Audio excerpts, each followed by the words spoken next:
नमस्कार. मी विवेक कुलकर्णी पुन्हा एकदा तुमच्या आमच्या क्रिकेट गप्पा या आपल्या लाडक्या क्रिकेटच्या खास कार्यक्रमात.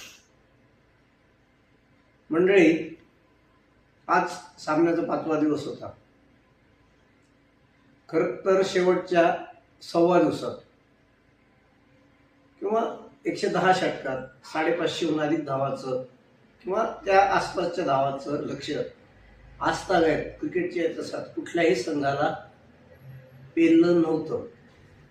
त्यामुळे भारतीय संघासाठी हे आव्हान नक्कीच कठीण आहे, हे कालच सर्व क्रिकेट तज्ज्ञ जगाला सांगत होते.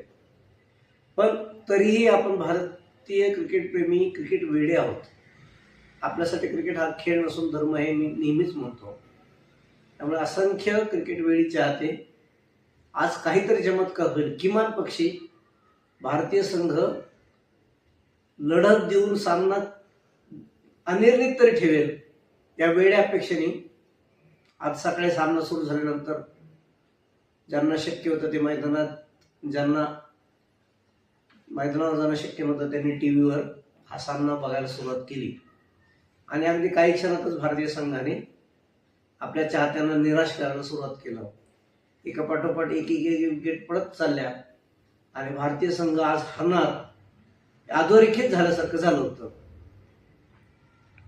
किमान ऋषभ पंत कर्णधार पदाच्या जबाबदारीला न्याय देईल असं बऱ्याच लोकांना वाटलं होतं, पण त्याने ते केलं नाही. ध्रुव जुरेलने दोन्ही डावात निराशा केली. के.एल. राहुल, ज्याला नुकतंच आगामी एकदिवसीय मालिकेसाठी कर्णधार म्हणून नियुक्त केलंय, त्यानेही निराशा केली. यशस्वी जायस्वाल, साई सुदर्शनला दोन्ही डावात फारसा चमत्कार नाही करता आला. एकूणच काय, भारतीय संघातल्या प्रत्येक फलंदाजाने आपल्या लौकिकाला न्याय देणारी खेळी करण्यात कोणालाही यश आलं नाही. कोणालाही. दुसऱ्या डावात जडेजा खेळला पण त्यात काही अर्थ नव्हता. ते सगळेच बरत असताना त्यांनी काही आक्रमक फलंदाजी मत आपल्या नावावर आणखी एक अर्धशतक लावलं, पण ते संघाची गेलेली इज्जत मिळवण्यासाठी बिलकुल उपयोगी नव्हतं. फायद्याचं तर नव्हतं. मंडळी, भारतीय संघाला मायदेशात पुन्हा एकदा 2-0 असं म्हणजे क्लीन स्वीप, कसोटी क्रिकेटमध्ये क्लीन स्वीप हा खूप मानहानिकारक मानलं जातं.